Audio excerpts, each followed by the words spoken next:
जय हिंद दोस्तों, मेरे YouTube channel learn English with Angad में एक बार आपका फिर से स्वागत है। ये स्टोरी मैं अभी पढ़ा रहा था और इसको यहाँ तक implacable and fighting till the last यहाँ तक मैंने आपको समझाया था।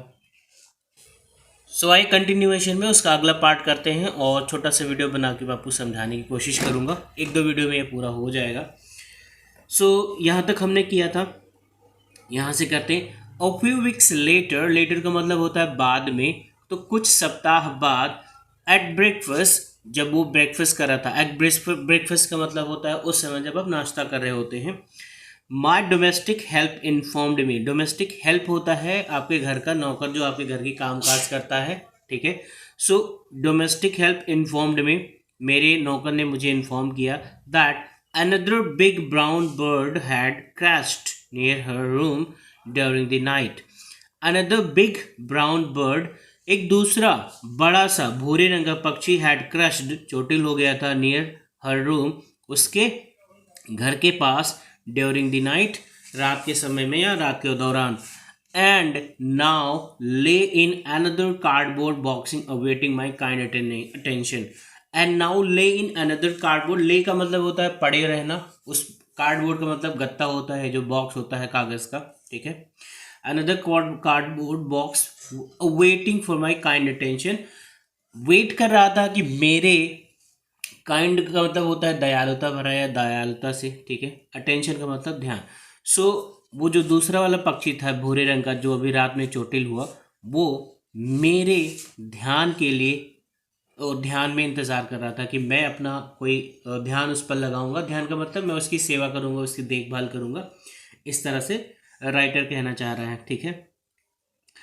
नॉट अगेन, दोबारा नहीं। आई थॉट, मैंने सोचा। अब चूंकि एक बार वो ये बातें झेल चुका था, उसने फेस कर लिए थे सारी चीज़ें पहले पक्षी के साथ जो हॉस्पिटल में मर गया था, ठीक है। तो अब वो कह रहा है नॉट अगेन, दोबारा नहीं। उसने सोचा why must dying raptors keep crashing on my doorsteps. तो रैप्टर का मैंने आपको मतलब बताया था, मतलब रैप्टर का मतलब होता है शिकारी पक्षी, ठीक है। तो आपको पहले से भी बताया था और आपको अब भी पता होगा। तो ये कह रहा है वाई मस्ट डाइंग, क्यों मरने वाले ही रैप्टर्स मतलब शिकारी पक्षी, कीप क्रैशिंग, क्रैश ही होते रहते हैं, ऑन माई डोर स्टेप, मेरे दरवाजे पर। वाई मस्ट डाइंग रैप्टर्स, ठीक है। तो मस्ट डाइंग का मतलब जो मरने की अवस्था में हो, मस्ट डाइंग मतलब अब मर जाएगा, ऐसा लग रहा हो, ऐसा लग रहा हो, ठीक है। वही उन्हीं का एक्सीडेंट क्यों यहाँ पर होता है, वही क्यों मरते रहते हैं यहाँ पर आके, ठीक है। आगे चलते हैं। Later I learn that this was considered to be an ill omen, omen का मतलब होता है अपशकुन, ठीक है। जैसे शुभ अशुभ होता है वैसे शकुन या अपशकुन भी होता है। तो ये कह रहा है, फिर लेटर मतलब बाद में उसने समझा या सीखा, उसको पता चला दैट दिस वॉज कंसिडर्ड, इसको माना जाता था, टू बी एन इल, इल का मतलब बुरा, ओमन, ठीक है। तो इसी को बोला है अपशकुन, ठीक है। तो ये माना जाता था अगर इस तरह के कोई पक्षी आपके दरवाजे पर मरते हैं बार बार, तो वो कोई अपशकुन है, किसी तरह का बुरा होने वाला है। आगे देखते हैं।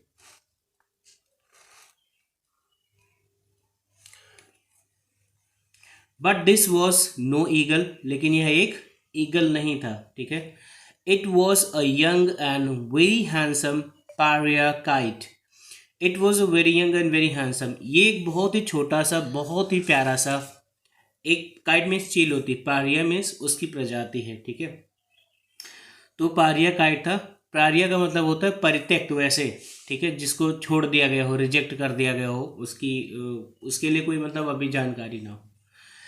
That appear to be completely and injured, जो देखकर लग रहा था या दिखाई पड़ रहा था कि बुरी तरह से वो घायल है। अनइंजर्ड, हम तो सॉरी, कंप्लीटली अनइंजर्ड, बिल्कुल भी घायल नहीं है, माफ कीजिएगा, अनइंजर्ड है। Except that one I removed it from the box, इसके अलावा जब मैंने उसे उस बॉक्स से, कार्डबोर्ड जिस बॉक्स में वो रखा हुआ था वहां से निकाला, it sort of died in my hands. It sort of died means एक तरह से वो मेरे हाथों में मर गया, लेकिन अभी वो मरा नहीं था।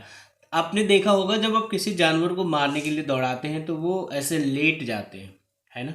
या कुछ जानवर या पक्षी होते हैं जो एक्सक्यूजेस बना लेते हैं, मतलब प्रिटेंड करते हैं कि वो मर गए हैं। अपने वीडियोस में भी देखा होगा, जब कोई एक एक चूहे का वीडियो आया था, तो जब उसके ऊपर कौवा मार रहा था अपनी चोंच तो वो मरा हुआ एकदम ऐसे लेट जाता था। तो इस तरह से वो भी ऐसा ही बर्ताव कर रहा था, ऐसा ही बिहेव कर रहा था। ठीक है, यहाँ देखते हैं, he had ड्रूप्ड and hung limply. ठीक है, its head drooped and limped hung लिम्पली।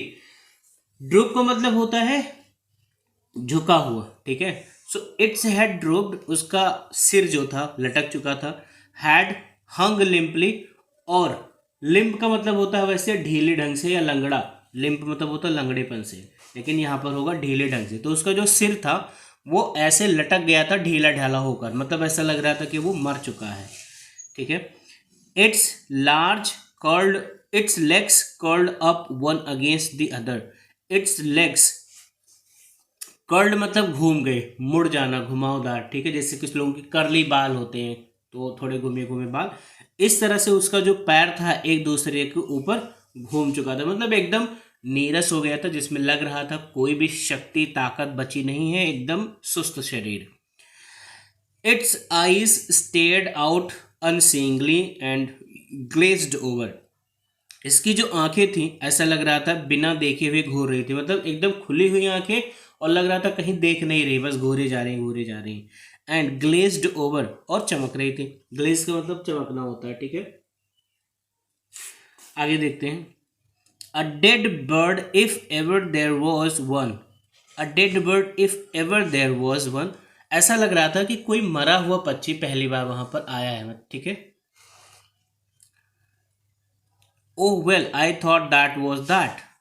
Oh well, अरे हाँ, I thought that was that, कि मुझे लगा कि वही है जो पहले उसको मिला था कि मर चुकी है वो पक्षी। ठीक है, क्योंकि इस तरह से इस पक्षी ने अपना शरीर कर लिया था कि उसको लग रहा था ये बिल्कुल मर चुकी है। तो इस पेज तक कंप्लीट कर दूंगा, ज़्यादा लंबा नहीं करूंगा वीडियो को मैं। There was no reason for this bird to be dead. कोई कारण नहीं था इस पक्षी के लिए कि मर जाए, क्योंकि वो अनइंजर्ड था, घायल तो था नहीं इस बार वो। ठीक है,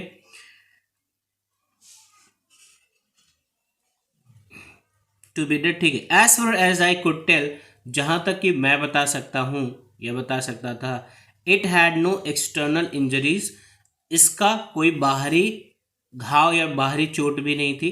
and it's gold tipped chocolate plumage wing was immaculate.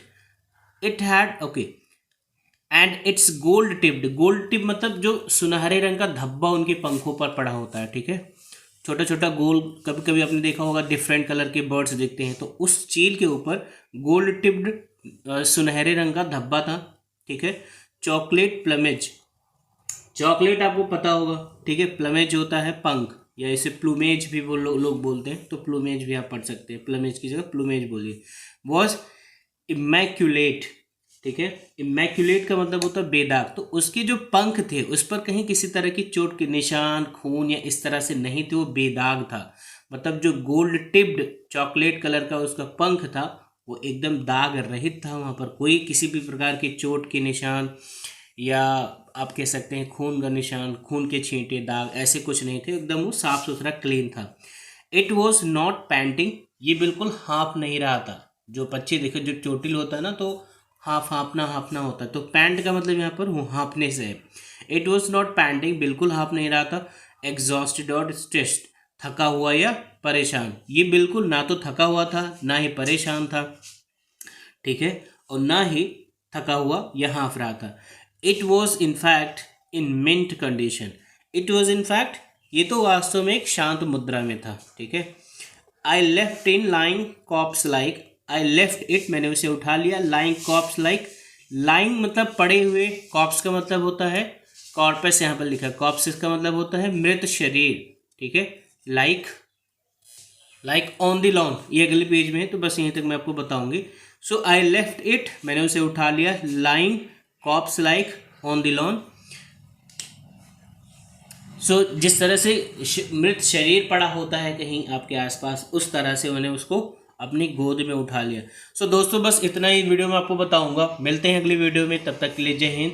सो अगर अभी तक आपने मेरे चैनल को सब्सक्राइब नहीं किया है सो प्लीज़ कर लीजिए, please like and share the videos, please watch complete video ताकि आपको समझ में आए। अगर आप 2 मिनट देख के छोड़ देते हैं तो आपको लगता है कि आपको समझ में आ गया, बट नहीं, इसमें बहुत सारे वर्ड मीनिंग्स है, बहुत सारे सेंटेंसेस हैं जो मुझे खुद देखने पड़ते हैं, तो इसका मतलब आपको तो ज़रूर देखने पड़ेंगे। ठीक है, मिलते हैं अगली वीडियो में, तब तक के लिए जय हिंद दोस्तों, have a great time, have a great day, thank you so much, bye bye.